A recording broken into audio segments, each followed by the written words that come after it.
नमस्कार मित्रांनो, मी सोहम खैरे आज तुम्हाला एक ट्रिगोनोमेट्रीचा सम सॉल्व करून दाखवणार आहे। तर आपला some prove that tan theta plus cot theta is equal to sec theta into cosec theta आहे। तर ह्या समला आपण LHS घेऊन प्रूव्ह करणार आहे। तर आपण tan थीटाला sin theta by cos theta लिहू शकतो। हा ट्रिगोनोमेट्रीचा एक फॉर्म्युला आहे।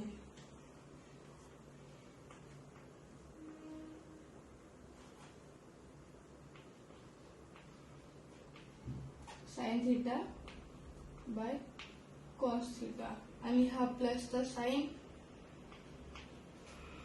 कॉट थीटाला अजून एक फॉर्म्युला आहे ज्याला आपण cos theta by sine theta लिहू शकतो, जो tan थीटाचे अपोजिट राहतो। इथं sin theta by cos theta आहे, तिथं cos theta by sine theta आहे।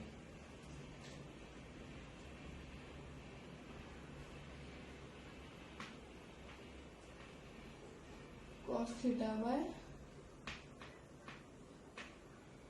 Sine theta.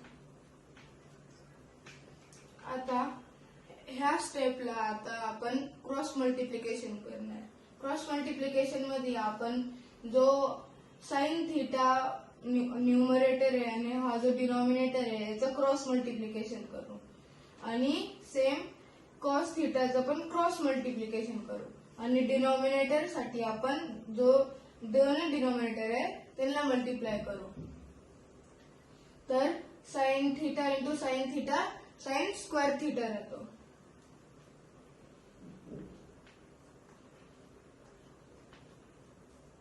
प्लसचा sign as it is आणि cos theta into cos theta परत कॉस स्क्वेअर थीटा राहील।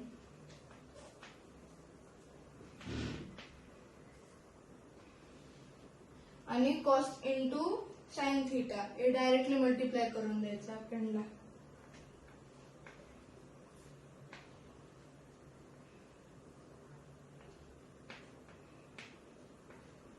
हा जो मल्टिप्लिकेशनचा साइन आहे त्याला आपण एका डॉट एनी पण लिहू शकतो ट्रिगोनोमेट्री मध्ये।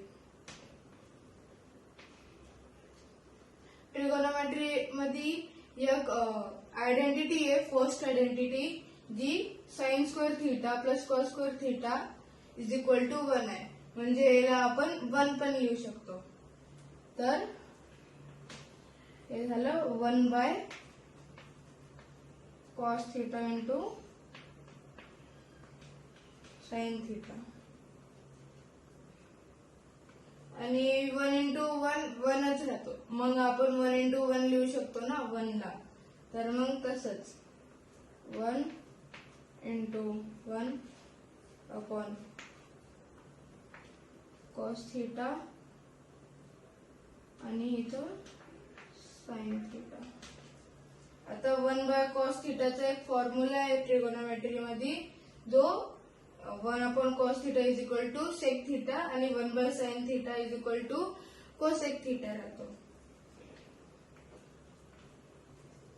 तर 1 by cos theta is equal to sec theta आणि मल्टिप्लिकेशनचं साइन आणि 1 बाय साइन थीटाला आपण कोसेक थीटा पण लिहू शकतो। तर आपली LHS प्रूव्ह झाली का ती RHS सारखी सेम आहे।